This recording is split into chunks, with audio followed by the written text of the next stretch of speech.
Bonjour, dans cette dernière vidéo on va aborder les mélanges d'interculture. Donc vous avez beaucoup de mélanges commerciaux qui sont proposés à la vente, mais on peut aussi faire son mélange soi-même d'interculture en fonction des objectifs qu'on veut atteindre. Alors l'idée c'est de combiner les différentes espèces ou familles de plantes pour que le mélange ait le plus d'avantages possible. Donc ici on a fait plusieurs typologies de mélanges différents. Donc déjà l'idée quand on veut faire un mélange, c'est d'exploiter au maximum tous les horizons foliaires et tous les horizons racinaires. Donc pour ça on va combiner des plantes comme la moutarde ou le tournesol qui exploitent des horizons foliaires assez hauts avec d'autres plantes qui exploitent des horizons foliaires intermédiaires comme la facélie ou la févrole. Et à ça on va ajouter des plantes comme le radis qui vont rester plutôt en bas du sol. Et donc avec des plantes, avec un mélange assez simple comme ça, on a déjà une base de réflexion qui est assez intéressante.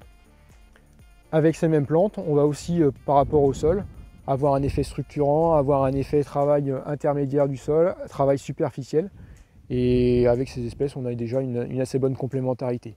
Alors l'idéal, il faut rajouter quelques légumineuses. On a juste ici la févrole, mais on peut rajouter une vesse qui va se servir des tournesols comme tuteur et qui va monter dans le cuver petit à petit. Alors quelques petites choses à éviter, donc déjà c'est par rapport aux crucifères, il faut éviter d'en mettre trop parce que les crucifères c'est des plantes qui vont avoir un développement foliaire très important et qui vont se développer assez vite. Donc quand on met trop, en final elles vont prendre le dessus sur les autres espèces et on ne va pas les voir beaucoup.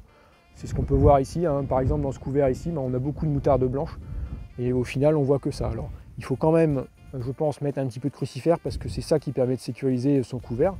Dans les années sèches, au final, on n'a que du tournesol et des crucifères, donc on est bien content de les voir.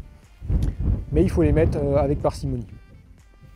Par rapport aux densités de semis de son mélange, alors il y a une règle qui est assez simple, c'est que la dose de semis en pur, il faut la diviser par le nombre de composantes de son mélange.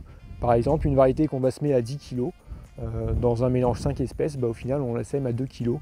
Et on a une règle qui est à peu près valable pour toutes les plantes et qui est pas trop mal en termes de résultats.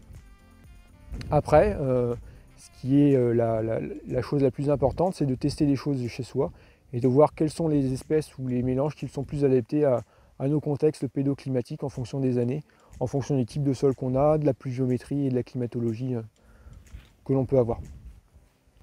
Je vous donne rendez-vous cet hiver pour la restitution des résultats avec les mesures de biomasse et les restitutions des éléments minéraux.